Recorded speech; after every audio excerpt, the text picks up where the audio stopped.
Thank you, Mr. President. Distinguished colleagues, sa mga minamahal nating kababayan. For many of us, the past 2 weeks have proven to be an exasperating, mentally and emotionally exhausting experience. Both sides have fought bitterly a dialectical struggle to articulate what they respectively believe to be the correct position or view on the issues involved. Passions had run high as demonstrators, whether for or against impeachment, took to the streets armed with their familiar slogans and chants to air their voice on the matter. Various sectors of society, from business, retired military, academe, denominations of faith, offered suggestions for a return to a state of normalcy in the official relations of governmental branches. Through all these, and as early as the time when the articles of impeachment had been constituted, the court was specifically asked, told, urged, and argued to take no action of any kind and form with respect to the prosecution by the House of Representatives of the impeachment complaint. When the present petitions were knocking, so to speak, at the doorsteps of the court, the same clamor for non-interference was made through what are now arguments of lack of jurisdiction, non-justiciability, and judicial self-restraint, aimed at halting the court from any move that may have a bearing on the impeachment proceedings. The court did not heed the call to adopt a hands-off stance as far as the question of constitutionality of initiating the impeachment complaint is concerned. What lies in here, is an issue of genuine constitutional material which only the court can properly and competently address and adjudicate in accordance with clear-cut allocation of powers under our system. The claim, therefore, that the court, by judicially entangling itself with the process of impeachment, has effectively set up a regime of judicial supremacy is patently without basis in fact and in law, because it is not at all the business of the court to assert dominance, judicial dominance, over the other two great branches of government. Rather, the raison d'etre of the judiciary is to complement the discharge by the executive and legislative of their own powers to bring about ultimately the beneficent effects of having founded and ordered our society upon the rule of law. Mr. President, distinguished colleagues, the institution that is the Supreme Court, together with all other courts, has long held and been entrusted with the judicial power to resolve conflicting legal rights regardless of the personalities involved in their suits or actions. The court has dispensed justice over the course of time, unaffected by whomsoever stood to benefit or suffer therefrom, unafraid by whatever imputations or speculations could be made to it, so long as it rendered judgment according to the law and the facts. No one is above the law or the Constitution. This is a basic precept in any legal system which recognizes equality of all men before the law as essential to the law's moral authority and that of its agents to secure respect for and obedience to its commands. Perhaps there is no other government branch or instrumentality that is most zealous in protecting that principle of legal equality other than the Supreme Court, which has discerned in its meaning and ramifications through its application of numerous cases, especially the high-profile kind in the annals of jurisprudence. The Filipino nation and its democratic institutions have no doubt been put to a test once again by this impeachment case. Accordingly, the court resorted to no other than the Constitution in search for a solution to what many feared would ripen to a crisis in government. Sa muli, magandang gabi po sa ating lahat. Hindi ko po salita mga sinambit ko na ilang minuto. Yun po ay paraphrase at halos eksaktong quotation ng salita ni dating Justice Conchita Carpio Morales sa Francisco ruling na kinatigan ng mayoriya ng mga miyembro ng Korte Suprema, kabilang na si dating Chief Justice Puno, dating Justice Carpio, dating Justice Ascuna, dating Justice Panganiban. Ano nga ba itong Francisco ruling na pinag-uusapan natin ito? Ano nga ba ang pinagkapareho, pinagkaiba nito sa kasalukuyan nating hinaharap? At bakit ko ba ito tinatanong? Ginoong Pangulo, bahagi ako ng Kongresong nagtangka na i-impeach si dating Chief Justice Davide. Bakit ko sinabing tangka? Dahil pinigilan po kami ng Korte Suprema. In-enjoin at nag-issue ng TRO ang Korte Suprema at ito yung desisyong yun. Francisco case na palaging sinasite po natin. Ano bang pinagkapareho? Ang aligasyon laban sa nasasakdal noon na si Chief Justice Davide, kaugnay din ng corruption. Daang milyon din. Ang pinag-usapan, initiation of impeachment na dapat sole prerogative din ng Kamara. Ang pinag-usapan, ano bang definisyon ng initiation na dapat sole jurisdiction din ng Kamara? Ang tanong ko po ay simple. Noong mga panahong yun, nasaan po lahat na nagrereklamo ngayon at nagko-question sa desisyon ng Korte Suprema? Yung mga mahistradong nagko-question ngayon na retirado na, bumoto sila pabor doon. Subalit ngayon, tila nag-iba ang posisyon. Ano nga ba ang pinagkaiba kung meron man? Klaro ang pinagkaiba. Iba ang pangalan ng nasasakdal. Today, Mr. President, distinguished colleagues, the very supremacy of the Supreme Court is being called into question, and with it, the very foundation of the rule of law. As Senate President and as a member of this chamber and as a member of the bar, I will not sit idly by and allow this. At stake is the very idea that justice should be governed by laws that apply to all, equally to all, rather than the whims and caprices of public opinion. As Justice Frankfurter once said, if one man can be allowed to determine for himself what is law, every man can. That means first chaos, then tyranny. Legal process is an essential part of democratic process. Whether it's a mob or a minority, bias and prejudice blinds, divides, and destroys. Former U.S. Supreme Court Justice Sandra Day O'Connor also said it best. The law provides necessary continuity amidst our constantly shifting political landscape. It guarantees everyone will be treated equally, whether they are in today's or yesterday's majority, so they know what to expect, whether what they do is popular or unpopular at that time. The courts, Mr. President, with the Supreme Court at the helm, are the guardians of the rule of law, making sure everyone plays by the same rules and receives equal justice. For the rule of law to prevail, the High Court must act as a compass, not as a political cheerleader, impartially applying the law by calling out violations, not swayed by public opinion or political allegiance. Respect for the rule of law, Mr. President, requires all of us to adhere to final or immediately executory decisions of the court, even when there is a winner and a loser, to avoid deadlocks and maintain legal order.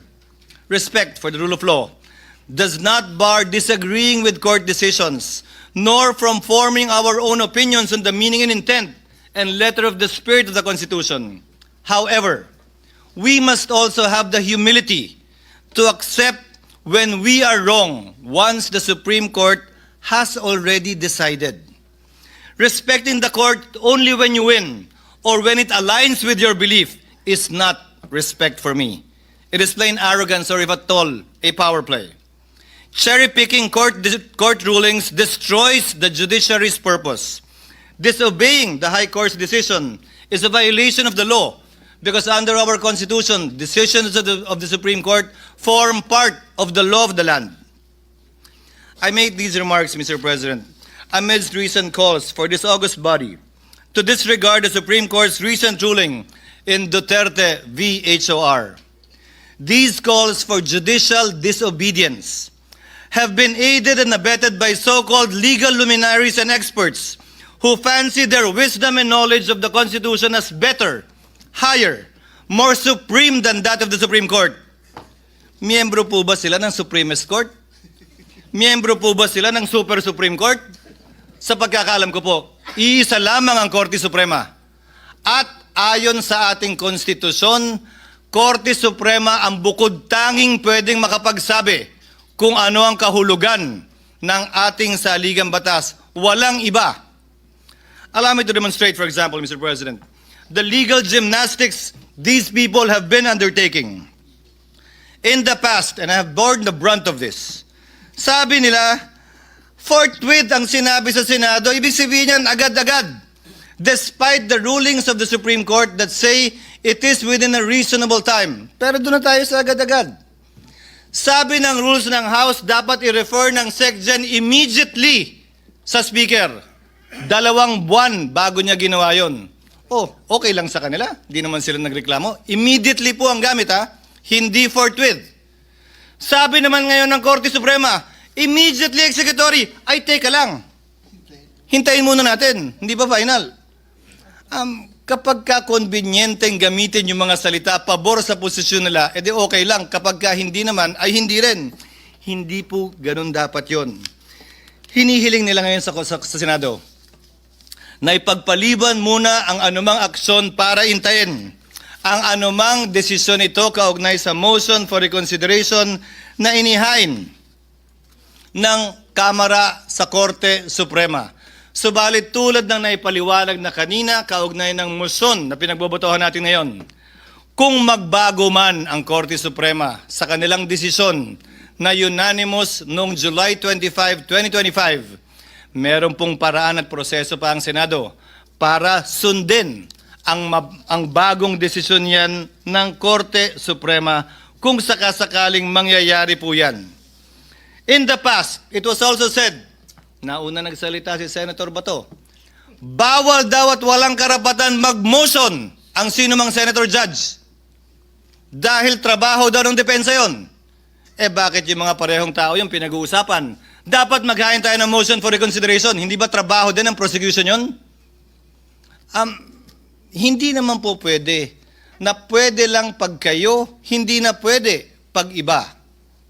Now the prosecution has actually filed a motion for reconsideration, and rightfully so, and not by this chamber. Noon kapag nung bumoto kami para i-remand ang impeachment complaint sa Kamara, pinapaboran daw namin yung nasasakdal. Sinabi ko na rin yan, na yung kontra sa impeachment at pabor sa impeachment, hindi ko didinggin. Na yung kontra at pabor kay Vice President Sara Duterte, hindi ko didinggin. Dahil may rason kung bakit babaeng nakapiring ang mata ang simbolo ng ating hustisya, na humahawak ng espada sa kabilang kamay at panimbang sa kabilang kamay. Dahil wala po dapat kinikilala ang hustisya na personalidad. Sino man ang nasasakdal, dapat pareho lamang po ang ating mga magiging desisyon. Sabi din nila, will of the people daw ito. Eh sino ba si people? Balikan po natin ang naging desisyon ng Korte Suprema. Ayon sa desisyon ng Korte Suprema sa panunulat ni Justice Malcolm sa Alejandrino versus Manuel Quezon, pinag-aaralan po ito ng mga first-year law students. Quote, the judiciary, under its powers to interpret the Constitution and the laws, has the duty and the right to declare what the will of the people is as expressed in the fundamental law of the land. Hence, where the acts of the executive or legislative departments violate the will of the people as expressed in the organic law of the land, it is the sworn duty of the judiciary to interpret and to declare that will of the people and the right of the citizen has been violated and or transgressed. Allow me to answer a few more, Mr. President, Your Honor. As I stated earlier, sabi ng ilan, hintayin natin na maresolbahan ang motion for reconsideration. Pero dun sa parehong araw na naghain ng motion for reconsideration ng Kamara, nagsalita ang tagapagsalita ng Korte Suprema at sinabing immediately executory pa rin ang desisyon. Sinahit ko rin kanina ang Section 1, Rule 16, AM number 10-4-20 ng Supreme Court na nagsasabi na ang resolusyon ay magiging executory lamang kapag ka ito'y nagkaroon ng entry of judgment maliban na lang kung sinabi sa desisyon na ito'y immediately executory na siyang nangyari sa kasong ito.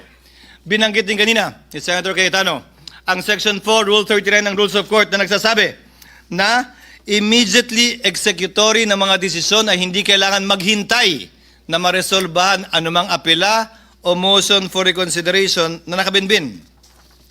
Ginagamit din ang operative fact doctrine. Ang operative fact doctrine po ay exception sa rule ng null and void ab initio. Ito po ay hindi rule, ito ay exception sa rule. Gamit po ang sinulat na desisyon ni Justice Tony Carpio sa League of Cities versus Comelec. Ito ang sinabi po niya. The invocation of the operative fact doctrine is an admission that the law or act is unconstitutional. Bago po natin sabihin, gamitin natin to, aminin nyo muna, illegal at bawal ang ginawa ng Kamara.